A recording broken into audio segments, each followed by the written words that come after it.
Ingabire Marie Immaculée wari umuyobozi wa Transparency International Rwanda, umuryango urwanya ruswa n'akarengane, yitabye Imana.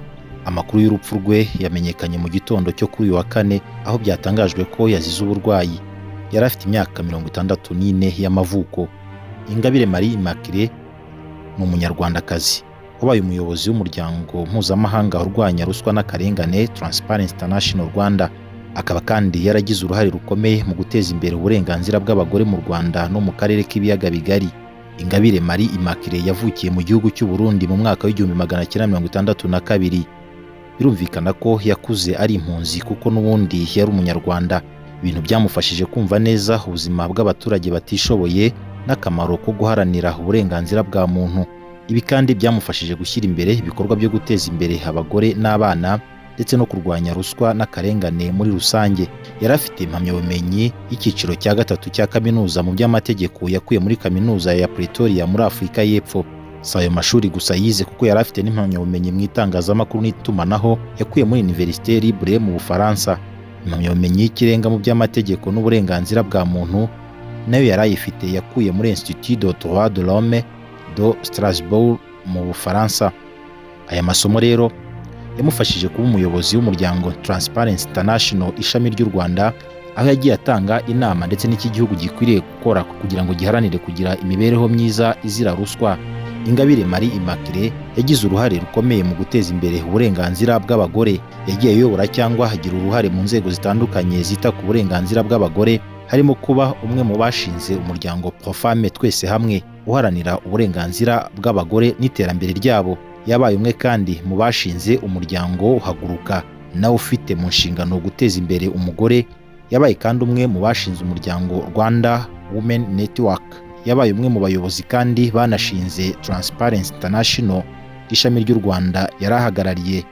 Mu buyobozi bwe, Transparency International Rwanda yegukanye igihembo cy'umunyamuryango wagaragaje ibikorwa by'indashyikirwa mu guteza imbere imiyoborere myiza mu Rwanda mu mwaka w'2012. Icyo gihe yagihawe n'ikigo cy'igihugu gishinzwe imiyoborere mu Rwanda RGB. Ingabire Marie Immaculée utabarutse yagiye agira kandi uruhare mu bikorwa by'iterambere ku rwego mpuzamahanga.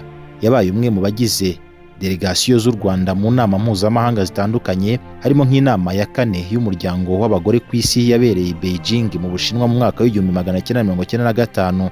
Yabaye umwe kandi mu bagize inama y'umuryango w'ibihugu byo mu karere k'ibiyaga bigari, aho yabaye perezida w'inama y'abagore ku rwego rw'akarere k'ibiyaga bigari. Ibi bikorwa byerekana uburyo Ingabire yitangiye guteza imbere uburenganzira bw'abagore no guharanira imibereho myiza yabo, haba mu gihugu imbere ndetse no ku rwego mpuzamahanga. Reka noneho tuvuge no ku bihembo yagiye ahabwa kubera ibyo bikorwa by'indashyikirwa. Ingabire yahawe igihembo cy'umuyobozi wagaragaje ibikorwa by'indashyikirwa mu guteza imbere imiyoborere myiza mu Rwanda mu mwaka w'2012, agihawe na RGB nk'uko twabigarutseho hejuru. Yabaye umwe kandi mu bagize delegasiyo y'u Rwanda mu nama mpuzamahanga zitandukanye, harimo inama ya 4 y'umuryango w'abagore ku isi yabereye i Beijing mu 1995. Ibihembo n'icyubahiro yahawe bigaragaza umuhate we mu guteza imbere uburenganzira bw'abagore ndetse no guharanira imibereho myiza. Kubera ibikorwa bye by'indashyikirwa, Ingabire Marie Immaculée yagiye agaragara mu bitangazamakuru bitandukanye, harimo ibiganiro ku maradiyo n'amateleviziyo, aho yaganiraga ku ngingo zijyanye n'imiyoborere myiza, uburenganzira bw'abagore ndetse n'iterambere muri rusange.